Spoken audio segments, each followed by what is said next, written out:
Hello everyone! I wanted to follow up with my last video, giving you another area of where you can find information about how to cite your sources and your quotes and your ideas and paraphrasing in your APA style paper.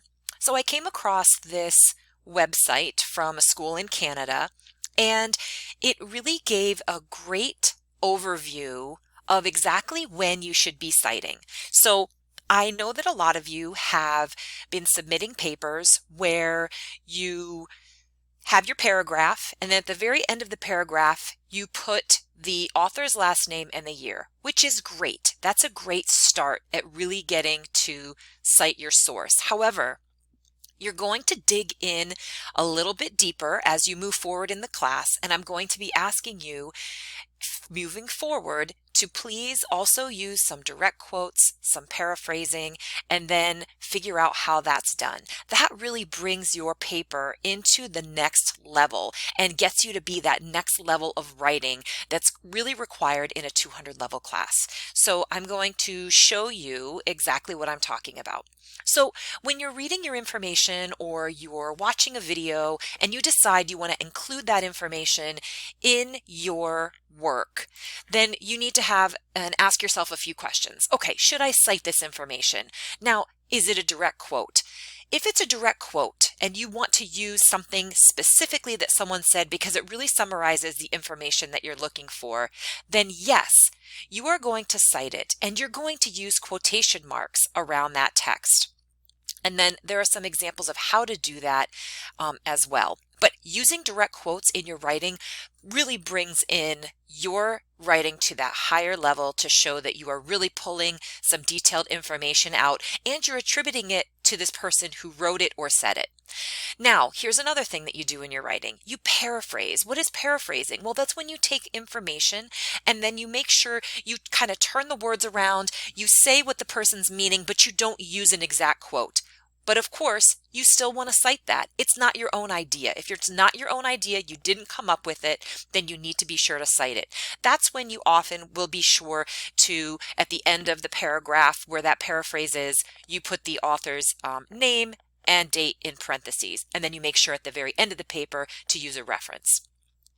Is it someone else's idea or a theory? If it's not your own idea or a theory, be sure you cite it. Give credit where credit is due. If you didn't come up with the idea, be sure that you make sure that you are putting that person's name and date at the end of that area where you wrote it, and then referencing, using that full reference at the end of your paper. Now, if this is something that is common knowledge or it's your own thought, or you kind of read the information, you came up with your own opinions, you came up with some questions, because sometimes I do ask you to ask questions, then obviously you're not going to cite that. That is your own information. So this is a great little summary here. If you had to go to a source to find that information, be sure to cite it. If all the information in a paragraph comes from the same source, you may cite at the end of the paragraph. However, if you've used more than one source in that one paragraph, provide the citation after that material. So you don't want to just type a paragraph, a big full paragraph, and then put a parentheses with the author and date at the end after every paragraph. You sometimes need to embed that information in the paragraph itself. And again, that goes back to this is that higher level of writing that I'm looking for you to attain. So here is also some great information about exactly how to cite, because sometimes it gets really confusing. So when you quote a specific source and you use that person's exact words in the text, you're going to put quotation marks around it, just like you would when you're reading a book. When someone says something, you know that they're saying it because it's in quotation marks. And then you're going to do that in-text citation to show where the quote is from. And there's information about that right below. Paraphrasing and summarizing sources. So when you paraphrase, like I said, or summarize that source, you restate the source's ideas, but they're in your own words and your own sentence structure. You're going to select what's relevant to your topic, restate only that. You change the words, and then you're going to make sure that you completely rephrase the author's ideas, and then you don't use quotation marks. You do use those in-text citations when you paraphrase or summarize. That lets the reader know the information comes from another source.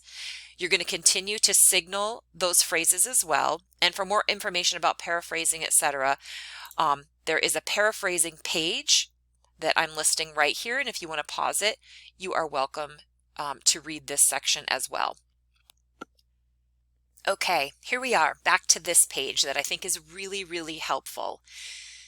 Here is what you're looking for. When you are using these in-text citations, you are going to do a quote various ways depending on how you present that information. So here are some great examples. If you notice, this part right here just talks about the format of exactly what you need to do. But what's really helpful is this example. Okay, so if you are about to type something, you can say one researcher, you can give the researcher's name. If you do that, you put the year of what you're talking about in parentheses next to it. Concluded that, and then the exact quote that you are putting in your paper needs to be in quotes, just like this example with the page number at the end. That's an example of if you are talking and mentioning about the actual researcher before you use the quote. So that's a great example of how to use in-text citations like that. Now, if you're writing your paper but you do not include the author's name in the text, you have to include it in the in-text citation. So again, this gives you the format that you have your phrase that you're using. Then you have the exact quote. But since you didn't say who the author was when you were talking about it at the beginning, you need to put the author, the year, and the page number. Okay? So here's an example of that. As a result, comma, studies suggest that women impose a distinctive construction on moral problems, end quote, and then you're putting the author's name, year, and page number. Okay, that's when using an exact quote with one author. Now we can go on and talk about what that looks like if you have more than one author, 3 to 5 authors, 6 or more authors, no author, and these examples all take place. Like these examples are all things that sometimes happen. I mean, you know, we're going to run into all sorts of things. In-text citations using APA with an electronic source that doesn't have a publication date. Sometimes it's difficult to find that. What I'm looking for you to do is to use these examples while you are writing. Don't just put the author's last name and the year at the end of every paragraph, because that's not giving me the detailed information that I really look for. Now, I'm not grading you harshly on that right now because we're all learning, and that's what I want you to do. I want you to take chances. I want you to dig into the information, and I want you to become great writers, because whatever it is when you do out there in the world, whatever it's your job or you're going on for more education, you're taking higher level classes, you want to go out there into the world and you want to feel like, yeah, I've got this. All right, as always, let me know if you have any questions. I'm going to attempt to make a template of all this for you and post it in our Canvas shell.